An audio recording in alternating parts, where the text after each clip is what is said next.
This happened to me about a year ago, and I still get chills just thinking about it. It was around 2:30 a.m. when I finished my shift at the restaurant. I was exhausted, but the drive home would be quick. I took the back roads to avoid the highway, empty, dark, and quiet, just the way I liked it at night. The fog was thick, so thick I could barely see a few feet ahead. My headlights cut through the mist in weak yellow beams. The road was narrow, flanked by dense woods on both sides. I felt uneasy, but I was used to it. I'd driven this route 100 times. I glanced in the rearview mirror, just a habit. There was a car behind me. Not unusual. Late-night drivers sometimes take this road, but there was something strange. The car was too close. It didn't even have a front license plate. I shrugged it off and focused on the road, but every time I looked back, the car was right there, trailing inches behind me. No matter how fast I went, it stayed glued to my bumper. I checked the side mirror. Still nothing. The road was empty except for me and that car, just behind me, headlights glaring. I felt my anxiety spike. I tried speeding up, but it didn't help. The car kept pace with me.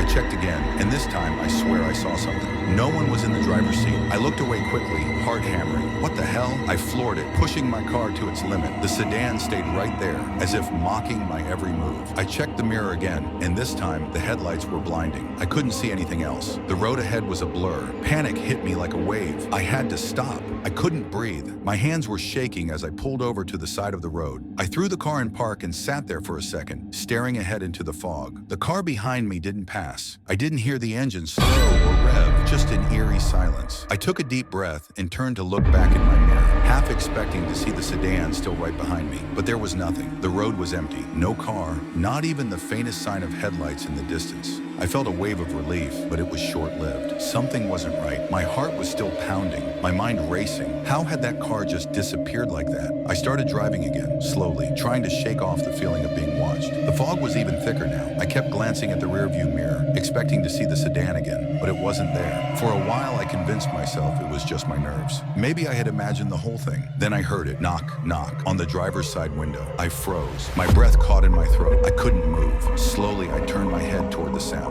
And there he was, a man, standing just outside my car. His face was pressed up against the glass. His eyes were wide, unnaturally so, as if they had been stretched open. His face was pale, his clothes ragged, like he hadn't slept or eaten in days. He didn't say anything, just stared. I couldn't look away. I should have driven off. I should have screamed or done anything, but I was paralyzed. The man raised his hand and then, knock, knock, software persistent. I could barely hear anything over the pounding of my own heart, but I slowly reached for the window button. My hand was shaking uncontrollably. I had to get out of there. But just before I pressed it, I realized something terrifying. I hadn't stopped the car. I had never pulled over. My car was still rolling forward, barely moving, but moving. My foot wasn't on the brake. I wasn't even stopped. It was the weirdest feeling, like I was both there and not there at the same time. I snapped my head back to the rearview mirror. The sedan was gone. There was nothing there. I turned back to look at the man outside my window. He was still standing there, staring at me, his face inches from the glass. His mouth opened, but no sound came out. I couldn't take it anymore. I slammed my foot on the gas, peeling out, my tires screeching against the road. I didn't dare look back. I just drove, fast. I kept going for miles, my hands gripped tightly on the wheel, my chest tight with fear. When I finally pulled into my driveway, I was shaking so hard I could barely open the door. I ran inside, locked every door, and sat in the dark,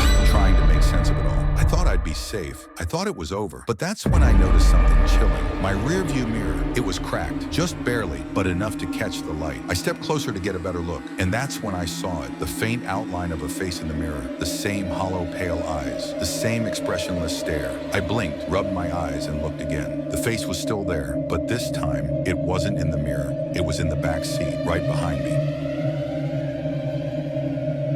It happened a few months ago, and I still have trouble sleeping in the dark. I was home alone that night. My parents were out visiting relatives, and my younger brother was at a sleepover. It was around 11 p.m. when I finished some work on my laptop and decided to head upstairs to bed. The house was quiet, and the only sounds were the faint creaks of the old wooden floors. I've always liked it quiet, but that night it felt different. The silence felt heavy, like something was pressing down on me. I shook it off, thinking I was just being paranoid. As I climbed the stairs, I heard something that made me stop. Footsteps. But they weren't mine. They were slow, deliberate, as if someone was pacing around upstairs. I froze, trying to listen, my heart starting to race. My first thought was that it was my brother coming home early from the sleepover. But then I remembered, he was supposed to be gone all night. I called out, "Hello? Is someone there?" Nothing, just silence. I felt my stomach tighten. The footsteps continued, and now it was as if they were getting closer. I wasn't sure what to do. I thought about running downstairs, but instead I took a deep breath and slowly started to move up the stairs. That's when I saw it, a shadow. It was moving across the top of the staircase, stretching and shifting as if it didn't belong to anything.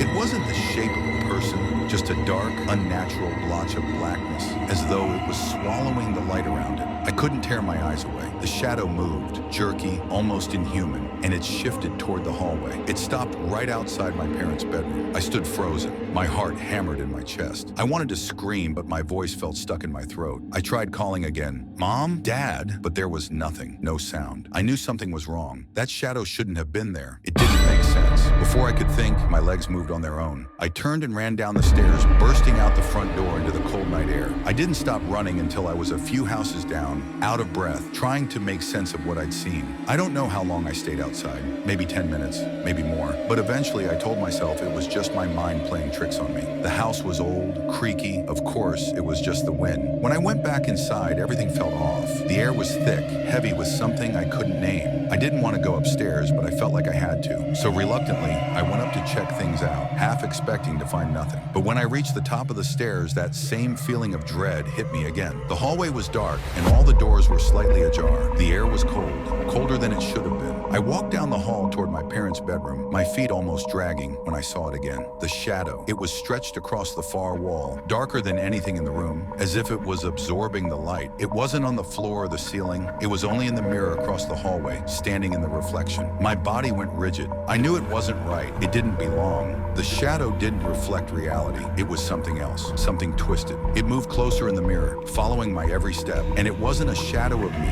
or anything in the room. It was wrong. I backed up slowly, my pulse thudding in my ears. I wanted to turn and run, but my feet felt frozen to the floor. The shadow stretched further, and I could see it. It had shape now. It had arms, a twisted form, like it was trying to step out of the reflection and into the real world. I turned and ran out of the room, not even stopping to look back. My chest was tight, my throat burning. I went straight downstairs out of the house and didn't stop until I was on the street. I couldn't sleep in that house after that night. For days I stayed with a friend, afraid to go back. It felt like something was in the house with me, waiting, but I couldn't avoid it forever. A week later I went back. I walked in, feeling the weight of the silence again. The house felt colder than I remembered, but I was determined to face it. I needed to know what was happening. I went straight to my parents' room. The mirror was still there, sitting innocently on the wall. But when I looked at it, I saw it. The shadow was gone. Relieved, I stepped closer, thinking maybe it had all just been in my head. But then I saw something on the glass, etched into the mirror, carved into the surface so deep I could barely see the reflection anymore, was my name, Jenna, and under it, in jagged, frantic letters,